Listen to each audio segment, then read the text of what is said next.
Good morning, students. I am Arvinder Singh Man, PGT Commerce, Vidya Ashram Public School. Today we will take on chapter number 6, Dissolution of Partnership Firm. Now, accounting procedure on dissolution of firm. Now, first of all, realization account. Now, realization account is opened for disposing of all assets of firm and making payment to all the creditors. And realization account is a nominal account. And the object of such account is to be find out the profit or loss on the realization of assets and liabilities.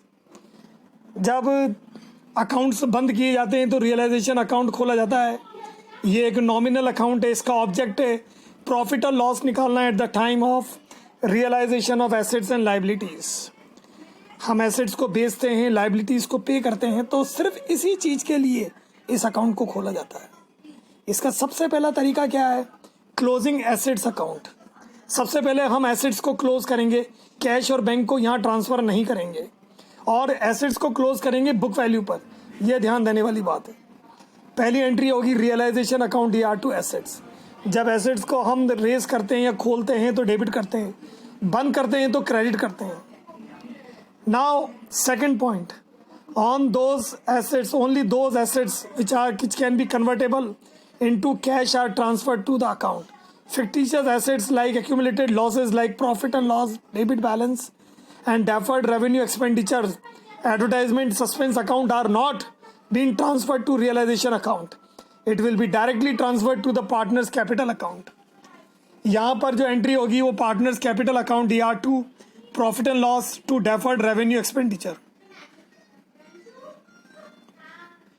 If there exists a provision against any assets, the provision for bad and doubtful debts, for provision for depreciation, the asset should be transferred to the realization account at its gross figures, and such provision account should be transferred to the credit side of realization.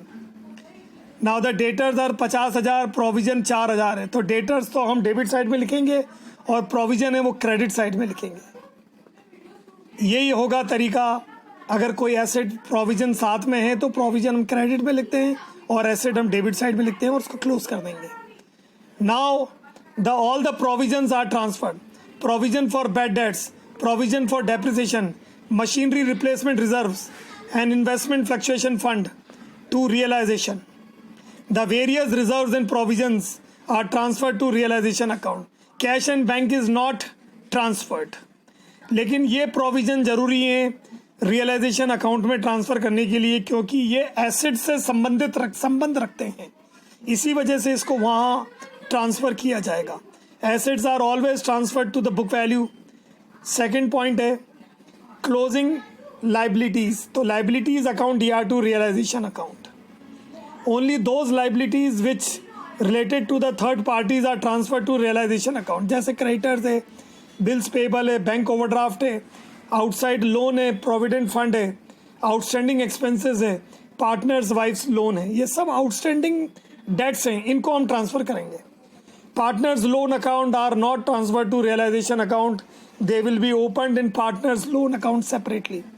Undistributed profits like reserves, general reserves, reserve funds and credit balance of profit and loss account are transferred to the realisation account. General reserves, reserve fund are transferred to the capital account.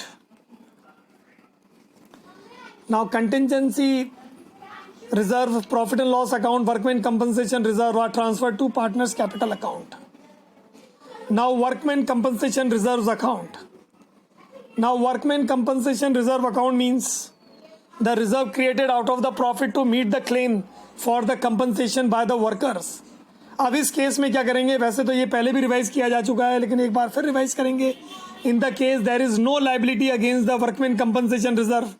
In case the entire amount of workman compensation reserve is credited to capital account. अगर कोई liability नहीं है तो हम सारा का सारा amount जो है वो उसका बेनिफिट जो है वो पार्टनर्स को दे देंगे प्रॉफिट शेयरिंग रेशियो में.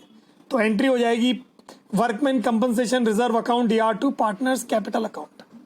In case the amount of liabilities is less than the amount of workmen compensation reserve, the amount equal to liability is credited to the realisation account and remaining amount is credited to partners capital account.